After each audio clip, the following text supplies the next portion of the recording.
क्या कांग्रेस दबाव में है? क्योंकि 421 से उसने कहा इंटरनल मैनेजमेंट की मीटिंग में कि हम 255 पर ताकत से लड़ेंगे। अब 543 में से 255 पर कांग्रेस लड़ेगी, बाकी सीटें निकाल दीजिए अलाइज के लिए। तो 421 पर लड़ने वाली पार्टी 255 पर राजी है, तो यानी कि अलाइज का दबाव तो है, गठबंधन का दबाव है, सर्वाइवल का भी संकट है। मैं इसे दबाव के साथ साथ आपकी बात को सहमत होते हुए पॉलिटिकल विजडम की बात करता हूँ। ये राजनीतिक समझदारी है। 421 क्यों 543 पर भी लड़ लीजिए आप, उससे क्या फर्क पड़ जाएगा? उससे बेहतर है कि आप अपनी ताकत को असेस करें और उसके हिसाब से लड़ाई लड़ें। ये गठबंधन की राजनीति की वजह से कांग्रेस ने ऐसा फैसला किया है, मुझे ये कम लगता है। मुझे लगता है कि उन्होंने खुद का जो असेसमेंट किया होगा, इंटरनल असेसमेंट, क्योंकि उसके पास 52 सीटें थी 2019 की और 209 सीटें हैं जिन पर वो रनर अप रही। हालांकि वो कहने के लिए रनर अप है, उसमें वोट डिफरेंस 1.5 लाख, 2 लाख, 3 लाख, 50% से ज़्यादा का है, लेकिन फिर भी तो कुल मिला के 260 सीटें होती है, 262 सीटें, 61 सीटें होती हैं।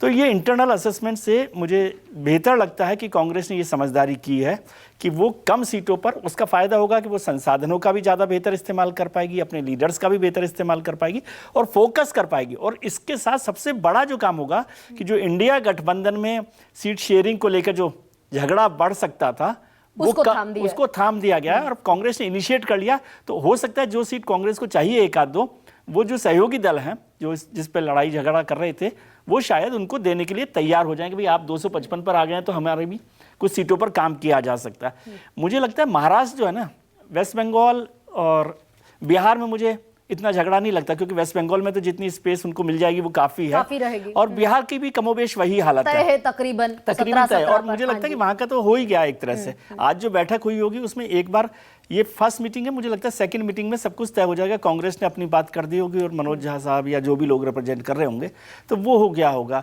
केवल मुश्किल है आम आदमी पार्टी के साथ और महाराष्ट्र में, क्योंकि महाराष्ट्र एक कॉम्प्लिकेटेड स्टेट है कि जहां पर अजीत पवार के खिलाफ शरद पवार वाली जो पार्टी है वो भी है, शिंदे उद्धव ठाकरे भी हैं और कांग्रेस भी है, और तीनों बराबर की एक ताकतवर पार्टी हैं जो अपना दावा कर सकती हैं। तो महाराष्ट्र सबसे कॉम्प्लिकेटेड स्टेट मुझे आज की तारीख में गठबंधन में लग रहा है।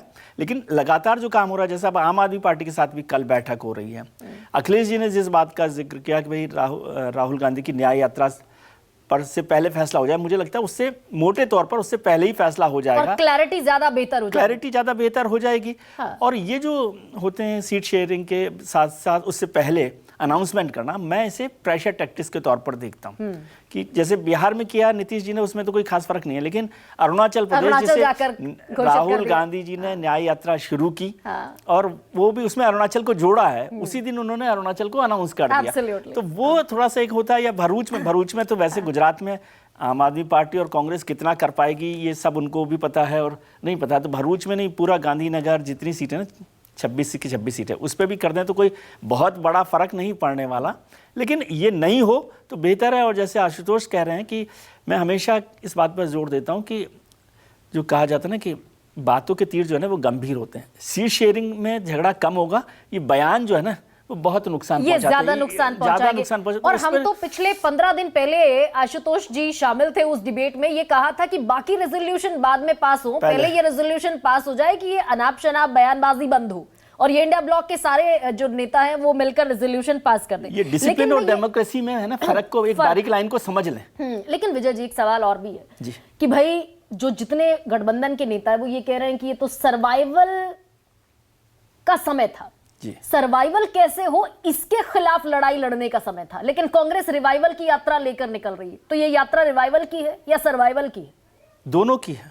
सर्वाइवल की भी है, रिवाइवल की है। मैं इसको प्री इलेक्शन कैंपेन के तौर पर देखता हूँ। कितना फायदा होगा कितना नहीं होगा। हालांकि राहुल गांधी नहीं जाते और वो जो 250 सीटों पर जिस पर कांग्रेस सोच रही है लड़ने के लिए, 255 पे 260 पे जिस पर भी, उस पर फोकस करते, वो यात्रा उनकी, वो रैलीज प्रदर्शन वो उस पर होता तो ज़्यादा बेहतर तैयारी कर पाते। लेकिन फिर भी ये इसको प्री इलेक्शन कैंपेन के तौर पर देखें, कांग्रेस 15 राज्यों में अपने को रिवाइव भी कर सकती है, कार्यकर्ताओं को एंथू कर सकती है और उसका असर मोटे तौर पर मैं ये इसको ऐसा कैरिस्मेटिक तरीका नहीं मानता कि इससे अब कांग्रेस की सीट जो है, जहां 100 सीटों पर वो जा रहे हैं, उसमें से 25 सीटें 50 सीटें आ जाएगी, लेकिन वहां उनका वोट शेयर भी बढ़ेगा, कार्यकर्ता भी बढ़ेंगे और संगठन की एक प्री एक्सरसाइज भी हो जाएगी ना। तो फिर ये 2024 की नहीं ना लड़ाई रही, फिर तो ये आने वाले विधानसभा चुनावों की लड़ाई मानिए या 29 की लड़ाई मानिए? ये कांग्रेस की लड़ाई मानिए, जो आप सर्वाइवल की बात कर रहे हैं कि कांग्रेस हो और राहुल गांधी, दोनों के लिए बहुत जरूरी है। कांग्रेस और राहुल गांधी की पोजीशन उसको इलेक्शन के साथ ही जोड़कर देखिए ना। इलेक्शन से पहले जब तक संगठन मजबूत नहीं होगा,